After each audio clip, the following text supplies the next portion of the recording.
SV news కి స్వాగతం. బలహీన వర్గాల అభ్యున్నతి కోసం ఏర్పడినదే తెలుగుదేశం పార్టీ అని తెలుగుదేశం పార్టీ దేవరకొండ నియోజకవర్గ కన్వీనర్ వస్కుల కృష్ణయ్య అన్నారు. తెలుగుదేశం పార్టీ దేవరకొండ నియోజకవర్గ ఇన్ఛార్జ్ వస్కుల కృష్ణయ్య ఆధ్వర్యంలో ఘనంగా నిర్వహించడం జరిగింది. తెలుగుదేశం పార్టీ జెండా ఎగురవేయడం జరిగింది. వారు మాట్లాడుతూ తెలుగుదేశం పార్టీ 1982 మార్చి 29న స్థాపించి కేవలం 9 నెలల్లోనే అధికారంలోకి తీసుకొచ్చిన నాయకుడు అన్న ఎన్టీఆర్ సమాజమే దేవాలయం, ప్రజల దేవుడు అనే నినాదంతో తెలుగుదేశం పార్టీని స్థాపించి అధికారంలోకి వచ్చిన తర్వాత పటేల్ పట్వారీ వ్యవస్థను రద్దుపరిచి అదేవిధంగా ₹2 కిలో బియ్యం, జనతా వస్త్రాలు, రైతులకు విద్యుత్ 50 రూపాయలకి అందించిన ఘనత అన్న ఎన్టీఆర్ది.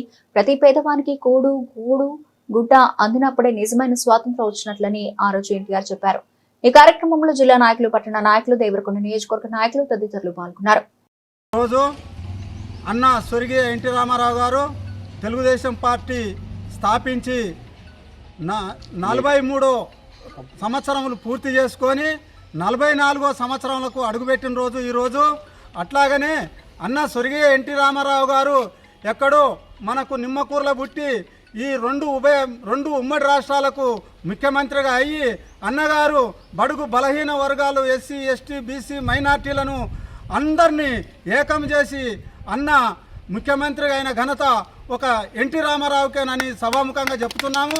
అట్లాగనే ఈ దేవరకొండ పట్టణంలో, దేవరకొండ నియోజకవర్గంలో ఇప్పుడున్నటువంటి అన్న ఎన్టీ రామారావు పెట్టి పార్టీని ఇప్పుడు ఇక్కడ ఉన్న పెద్దలు మొత్తం ఇప్పుడు 43 సంవత్సరాలు పార్టీలో ఉన్న వ్యక్తులేని వీళ్ళు అందరూ కూడా ఒక్కరు కూడా వెనక ఇప్పుడు మధ్యన వచ్చిన వాళ్ళు గారు సీనియర్ నేతలు ఇక్కడ ఉన్న వాళ్ళు మొత్తం.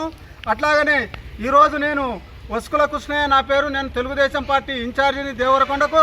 కాబట్టి అన్న స్వర్గీయ ఎన్టీ రామారావు గారు పెట్టిన పార్టీని మేము ఉన్నంత వరకు దేవరకొండ నియోజకవర్గంలో నడిపిస్తామని చెప్పి మేమందరము హామీ ఇస్తున్నాము.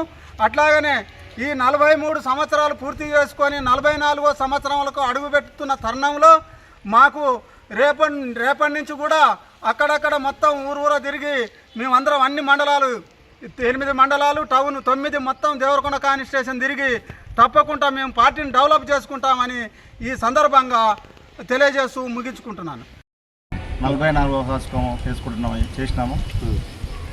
పార్టీ అందరు నాయకులు బలంగా ఉన్నారు. ఇక్కడ మాకు పైన కమాండర్ మమ్మల్ని కూడా తెలంగాణను చూసి అందరం ఏకంగా ఉంటామని మేము భావిస్తున్నాము. అలాగే మేము ఇక్కడ అన్ని పార్టీలు అన్ని కాలంలో తిరుగుతూనే చూస్తూనే ఉన్నాము. మా యొక్క నాయకులు ఉన్నారు, కానీ సీనియర్ నాయకులు వస్తే బాగుంటుంది నా ఉద్దేశంతో నేను ఉంటున్నాను. నా యొక్క ప్రార్థన.